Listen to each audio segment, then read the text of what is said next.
program. Good afternoon, and welcome to the Glenn Beck program and to The Blaze. I'm Dana Lash. Now, this week, GQ published an interview with Duck Dynasty's Phil Robertson. In this interview, Robertson quoted scripture, and he gave his views on homosexuality. For this, he was fired. A&E says indefinitely suspended over his remarks, but let's be real, he was fired. That's executive speak for fired. Now, what did Robertson say exactly? Well, here's one of his quotes. "It seems like, to me, a vagina as a man would be more desirable than a man's anus. That's just me. I'm just thinking there's more there. She's got more to offer. I mean, come on, dudes, you know what I'm saying? But hey, sin, it's not logical, my man. It's just not logical."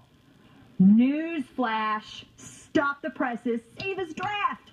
Straight man finds women more attractive than men. Now, what else did Phil Robertson say? Well, this. Everything is blurred on what's right and what's wrong. Sin becomes fine. What in your mind is sinful? Well, start with homosexual behavior and just morph out from there. Robertson answered bestiality, sleeping around with this woman and that woman and that woman and those men, he says. And then he paraphrased Corinthians. Don't be deceived. Neither the adulterers, the idolaters, the male prostitutes, the homosexual offenders, the greedy, the drunkards, the slanderers, the swindlers, they won't inherit the kingdom of God. Don't deceive yourself. It's not right. How dare Phil Robertson? He compared gays to drunkards and swindlers and... Oh, wait. See, Phil Robertson didn't do that. God did. 1 Corinthians 6:9-20 states, "Do you not know that the wicked will not inherit the kingdom of God? Do not be deceived, neither the sexually immoral, nor the idolaters, nor adulterers, nor male prostitutes, nor homosexual offenders, nor thieves, nor the greedy, nor drunkards, nor slanderers, nor swindlers will inherit the kingdom of God." And that is what some of you were. But you were washed, you were sanctified, you were justified in the name of the Lord Jesus Christ and by the Spirit of our God. So see, if society has a problem with what Phil Robertson said there, take it up with God. That's right, ladies and gentlemen. Phil Robertson didn't author the Bible. And he says all of humanity are sinners. All of us fall short of the glory of God. Nobody's perfect. And those for whom scripture or reading comprehension isn't a strong suit, they may miss the entire point of his comment. And there's something else that Mr. Robertson also said, a quote that isn't, of course, making the rounds like the aforementioned remarks. Wonder why that is. Look, we never ever judge someone on who's going to heaven, who's going to hell. That's the Almighty's job. We just love them, give them the good news about Jesus, whether they're homosexuals or drunks or terrorists. We let God sort them out later. You see what I'm saying? We just love them, says Phil. What? Not love? What a bigot! Or not. I mean, can you imagine if Phil Robertson sold Capital One cards and freely called gay journalists, quote, toxic little queens? And if he did, and his name was Alec Baldwin, he'd be protected. Glad certainly didn't call out Alec Baldwin.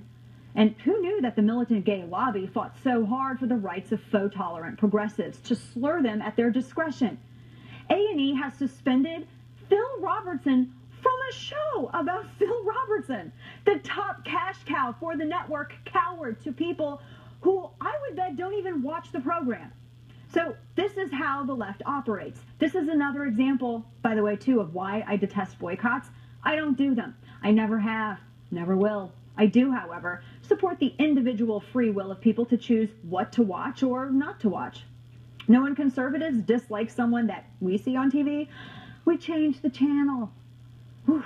When progressives dislike someone on TV, they want to ban the person from the airwaves, shut the channel down. And make no mistake, the left has had the Robertson family in their sights for a long time. The Robertsons are, to steal a phrase from my father-in-law's sermons, spiritual salmon swimming against the current. They have the audacity to stand for goodness and purity in an unpure world. Phil Robertson doesn't hide his hell-raising past, nor is he prisoner of it. He embodies what it is to be a Christian, an imperfect person who, by the grace of God, has the opportunity of a personal relationship with Christ. And the left hates this. They hate that the Robertsons, their popular portrayal of a real family with real issues and a real past, that they're able to find contentment and purpose in faith. Remember, Jesus said in John 15:18, if the world hates you, keep in mind that it hated me first. The world hates that which isn't of the world. You know, it's also an insult to thinking people to claim that quoting scripture and sharing a faith-based opinion is anti-anything. If there's any anti here, it's the anti-free speech bigots so weak in their convictions, they feel the need to persecute anything that challenges them. And you know what? Shame on anyone on the right that acquiesces to this ridiculous circus of false tolerance garbage. Shame on anyone who projects and mistakes Robertson's sharing of faith to be some kind of imposition. Their faith made their show popular. Their faith made their family a household name. And the only imposition here comes by way of a network imposing PC silence on a man for sharing his faith-based beliefs in a printed interview. That's it. Now, in a world of progressivism, only in this world, where racism means political dissent and misspoke is the new word for lie, the word tolerance now means acceptance. But see, tolerance means neither agreement nor acceptance. Tolerance, love doesn't mean acceptance either. It's a lesson the left could stand to repeat. The Robertson family offered this statement in response to all of the reaction. Check it out. They write, "We want you to know that first and foremost, we are a family rooted in our faith in God, in our belief that the Bible is His Word. And while some of Phil's unfiltered comments to the reporter were coarse, his beliefs are grounded in the teachings of the Bible. And we are disappointed that Phil has been he's been placed on hiatus for expressing his faith, which is his constitutionally protected right." They also said that they don't see how they can continue without their patriarch at the helm. Now, my friend Mary Catherine Ham noted that progressives, they don't care how Phil Robertson treats people, only that he believes in the Bible's position on homosexuality. You see, he's guilty of a thought crime. Folks, do not modify your religious beliefs to fit someone else's PC version of God. I'm more worried about offending God than I am offending any of you. And do not allow what you know is good to be spoken of as evil. It's Romans 14:16. You know, this time it's quoting scripture. Tomorrow, it could be quoting the Constitution, or maybe even talking about defecating in Sarah Palin's mouth, which is apparently okay with the left. Now, if that didn't make you angry, Merry Christmas, this will. Tom Coburn's 2013 Waste Book was released this week, his annual compilation of how elected officials who've taken an oath to uphold the sacred honor of stewardship entrusted to them by you, the voter, how they've taken us to the cleaners. Americans work on average of 3 months out of every year just to pay the government. Middle-class families Groupon so that members of Congress can spend $5 million, as reported in the Waste Book, on customized crystal stemware. Fancy. Now, meanwhile, Congress just passed a budget which, as I discussed on this program last week, makes a really weak promise of trimming $7 billion from the deficit over a decade. Not by closing tax credit loopholes for illegal immigrants, as the Blaze has reported, or by ending the Obama phone program, or by eliminating public funding for Obamacare public relations. No, our veterans, of all people, take the cut. Disabled veterans aren't exempt either.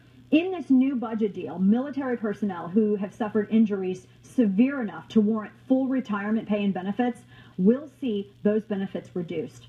Now, the Air Force Times notes that the Ryan Murray budget bill actually reduces the cost of living adjustments for military retirees under the age of 62 to 1 percentage point less than the annual inflation in consumer prices. The Department of Defense actually confirmed this with Senator Kelly Ayette's office just this week. Now, 1 percentage point may not sound like a lot until you consider that it amounts to thousands of dollars in lost income. Military members stand to lose well over $120,000 over a lifetime. And for many, that's a home. That's savings. Now, I'm not one of those individuals. I'm not one of those people who thinks that, defense spending is some kind of sacred cow. But these men and women of our American volunteer military signed their lives and honor on the dotted line with certain assurances. And among those assurances are benefits for themselves and their families.